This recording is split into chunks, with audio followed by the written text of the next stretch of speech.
हमारे साथ आज्ञाकारी भाई हैं। जी भाई। जी अस्सलाम वालेकुम आमिर भाई। वालेकुम अस्सलाम प्यारे भाई, फर्स्ट टाइम आए हैं भाई? जी भाई, मेरी आवाज़ ठीक से आ रही? जी जी, ठीक आ रही है बिल्कुल।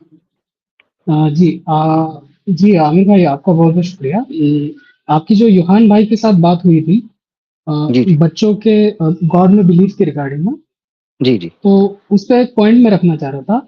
जी एक जी। जस्टिन जस्टिन बैरेट करके है, उनकी हम्म एक स्टडी हुई है। वो हम्म मल्टी मिलियन डॉलर स्टडी थी अक्रॉस मेनी कंट्रीज, जो कि एथिस्टिक सोसाइटीज होती है उनके बच्चों पे उन्होंने स्टडी की। तो उसका जो कंक्लूजन उन्होंने निकाला ये था कि चिल्ड्रन आर मोर इंक्लाइंड, मतलब बच्चे जो है मोर इंक्लाइंड है किसी हायर पावर में मानने के, मतलब रब में या खुदा में, गॉड में मानने के लिए चिल्ड्रंस मोर इंक्लाइंड है। उसके उस पर उन्होंने एक बुक भी लिखी है, बॉर्न बिलीवर्स करके। तो उसका अगर आप रेफरेंस लेंगे तो माशाल्लाह इंशाल्लाह बहुत फायदा होगा। हेलो। ठीक हो गया, जबरदस्त हो गया भाई। जरूर आप लिंक उसका शेयर कर दीजिएगा ईमेल वगैरह पे, अगर कोई उसके बारे में कोई आपके पास मालूम आता है। अच्छा है, बहुत अच्छा लगा बॉर्न माशाल्लाह। बिलीवर्स करके उनकी बुक है, जस्टिन बैरेट। अच्छा, बॉर्न बिलीवर्स, ठीक हो गया, गुड। जी जी जी। और एक जबरदस्त बात ये जबरदस्त। कहना चाहता था आमिर भाई, अगर आपकी इजाजत हो।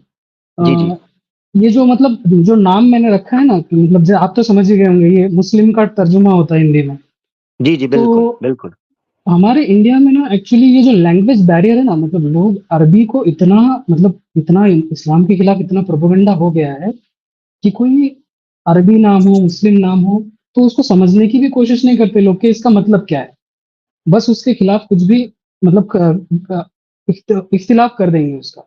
असल में जैसे कि इन्वेडर, अब मुस्लिम। आज्ञाकारी भाई, सॉरी सॉरी मैं आपको टोक रहा हूँ। जी असल में अ, मुसलमानों के बारे में ये राय इन्होंने इस तरीके से उनको प्रेजेंट किया कि ये इन्वेडर्स हैं, ये आउटसाइडर्स हैं, ये फॉरेनर्स हैं। जी लैंग्वेज को इन्होंने उस एक टूल के तौर पर यूज किया कि मुसलमान जो हैं वो चूंकि इस कुरान पढ़ते हैं, इस्लाम अरबिक के अंदर इनके पास मौजूद है, या ये इबादत अरबी के अंदर करते हैं, तो ये यहाँ की लोकल लैंग्वेज नहीं है।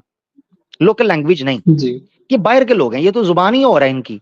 तो इनको ये दर्शाना कि ये लेकिन शायद एलियंस हैं, आउटसाइडर्स हैं, फॉरेनर्स हैं। अब अपने बारे में ये कहना कि हम यहाँ के असल हमारा कल्चर है।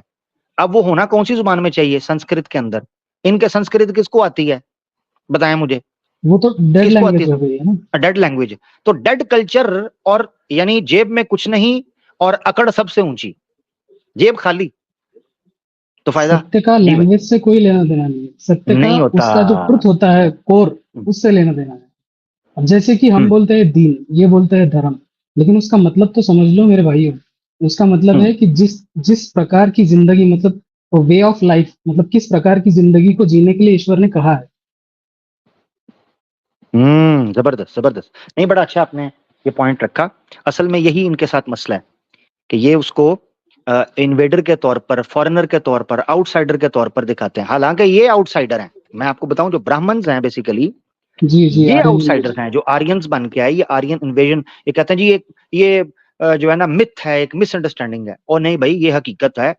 अभी रिसेंटली डीएनए स्टडीज, रिसर्च पेश की गई है, जिससे पता चला है कि जो ये ब्राह्मण्स हैं बड़ी तादाद के अंदर, या जो यहाँ का एरिया, ये जो मास माइग्रेशन हुई है, वो इंडो यूरोपियन डीएनए को लिंक कर रहे हैं। इंडो जी यूरोपियन डीएनए सर्वे के नाम से अगर आप सर्च करेंगे आपको मिल जाएगा।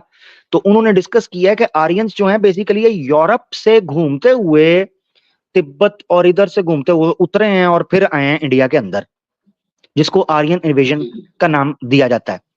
और इस पर बकायदा ये स्टडी, मैस माइग्रेशन की और डीएनए की स्टडी मौजूद है कि यहाँ कहाँ से घूमते हुए वापस यहाँ पर पहुंचे हैं। तो जी आमिर भाई, और ये खुद आउटसाइडर हैं। इसमें जी जी, इसके इसी रिगार्डिंग में एक हिंदुइज्म के महाराष्ट्र से एक बड़े समाज सुधारक या हिंदुइज्म के नेता गुजरे हैं, लोकमान्य तिलक करके, आपने नाम सुना होगा। तो उन्होंने नहीं। इस पे किताबें लिखी है, इस थ्योरी को उन्होंने अच्छा। एक्सेप्ट किया है कि आर्यन इन्वेजन थ्योरी को उन्होंने पॉइंट किया है, हम्म लोकमान्य तिलक करके। हम्म जो गणपति उत्सव होता है ना, गणपति बापा का, हम्म तो ये लोकमान्य तिलक ने महाराष्ट्र से शुरू करवाया है। हम्म ये हम्म उन्होंने, इससे पहले गणपति का जो वैसे गणपति बिठाते हैं 10 दिन ऐसा, ये इससे पहले होता नहीं था, ये उन्होंने करवाया था स्टार्ट। स्वामी उन्होंने दयानंद खुद। सरस्वती, स्वामी दयानंद सरस्वती जो कि सनातन धर्म के बड़े रिफॉर्मर माने गए हैं और आर्य समाज के बनी हैं, उन्होंने भी सत्यार्थ प्रकाश में ये चीज लिखी है 11वें अध्याय के अंदर। जब उन्होंने भारत व या आर्यव्रत को डिस्कस किया है, उन्होंने आर्यंस की बाहर से आने को, उस मास माइग्रेशन का जिक्र किया है, उन्होंने मेंशन किया है। सत्यार्थ प्रकाश की इंग्लिश ट्रांसलेशन भी जो उसकी है, प्रसाद कौन है, लालू प्रसाद क्या नाम है उसका, हाँ कुछ ऐसे करके नाम, इंग्लिश ट्रांसलेशन मिल जाएगी, उसमें भी उन्होंने इस चीज का जिक्र किया हुआ है, आर्यन जो हैं वो बाहर से कैसे आए। अभी इंडिया के अंदर खुद ये बहस चल रही है सोशियोलॉजिकली, मूल निवासी कौन है, द्रविडियंस कौन थे, ओरिजिनल कौन थे, ये आज आगे हमें बता रहे हैं। इतना भेदभाव क्यों है? अगर ये शुरू से ही यहां पर मौजूद थे तो साउथ में और इनके कल्चर में इतना बड़ा फर्क कैसे है? समझ आ रही है ना, ये कैसे है फर्क? तो आज तक मूल निवासी की बात चल रही है, कैसे इन्होंने पुश कर कर वर्ण आश्रम को स्थापित किया और लोगों को कैटेगराइज करके यहां पर अपने समाज की बुनियाद रखी।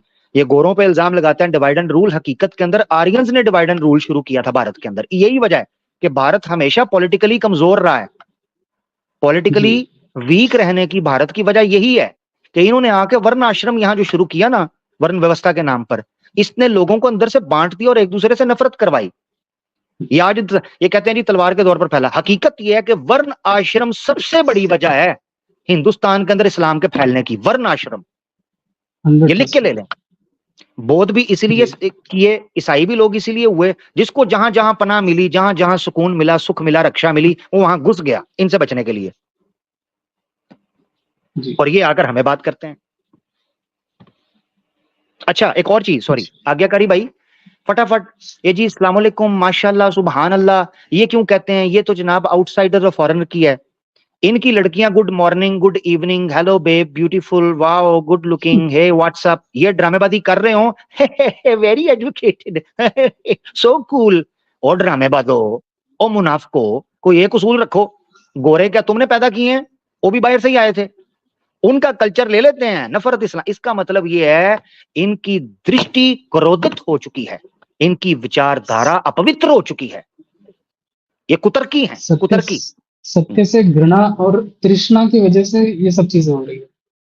हाँ, पैंटे शर्टे पहन लें, हाँ वेरी कूल, हाँ जी, और जनाब अबाया पहन लें या हिजाब पहन लें, हो ये क्या हो गया, फलाना हो गया, ढमकाना हो गया, लड़की पर जोर जबरदस्ती हो गई, फलाना हो गया, वाह भाई वाह। अच्छा ऑफिस के अंदर लड़की चली जाए, हाँ जी, तो उसकी जॉब इस बेस पर लगाते हैं कि जनाब आपने पैंट शर्ट पहन कर आनी है और मेकअप करके और बाल आपके अच्छे होने चाहिए, हाँ जी, उस पे उसको जॉब, तो वो जबरदस्ती उसको मंजूर है। शरीयत उसके ऊपर कोई पाबंदी लगा दे, कोई बात करेगी, very oppressed, very backwards, very barbaric, very brutal, very फलाना टमकाना, ड्रामेबाज, मकारियां हैं इनकी। इसलिए मैं मुसलमानों को कहता हूं, या नौजवानों थोड़ा सा अपने आप को एक्टिव रखो, प्रेजेंस ऑफ माइंड रखो। तुम्हारे साथ ये चूना करने की कोशिश करते हैं, ये धोखे देते हैं, ये ड्रामेबाज है, मक्कार हैं, फ्रॉडिये, तुमसे तुम्हारी दुनिया भी छीनते हैं, आखिरत भी तबाह कर रहे हैं। जाग जाओ यारो। ठीक है, क्या करी भाई? और आमिर भाई इसी चीज की वजह से ये खुद ही का नुकसान कर रहे हैं।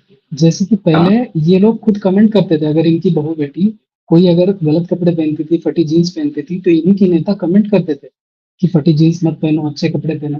लेकिन इस्लाम दुश्मनी जब इनकी बढ़ गई नहीं थी, तो हमारे हिंदू भाई खुद ही का नुकसान कर रहे हैं, अपनी ही बेटियों को गलत तरीके के कपड़े पहनने पे इनकरेज कर रहे हैं। बिल्कुल, मैंने 2 प्रोग्राम्स किए हैं, 2 प्रोग्राम्स, ठीक है जी, देखा है आपका वो आपने देखा होगा, हाँ, वो जो ऋग्वेद का भी मैंने, हिंदुइज्म में पर्दा, माते कशपलको धृष्णा स्त्री ब्रह्मा बभूवि था।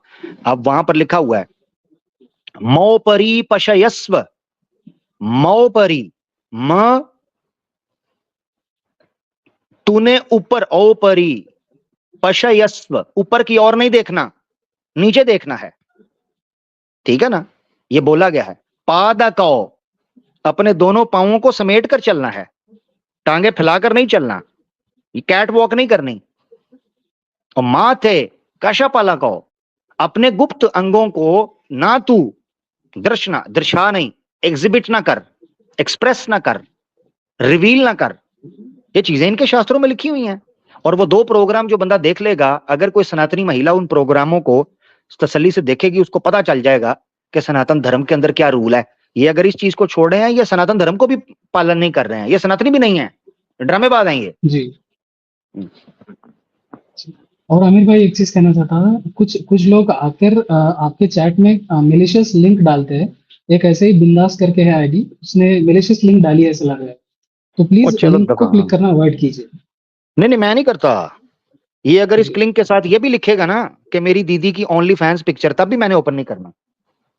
हाँ, ये बहुत भी बहुत कह देगा शुक्रिया ना आमिर कि भाई। दीदी के साथ राब्ता करें इस लिंक के ऊपर, मैं तब भी नहीं करता। ये नहीं मुझे जान सर, मैं नहीं लिंक क्लिक करता। ठीक है, आगे करी भाई, बहुत शुक्रिया।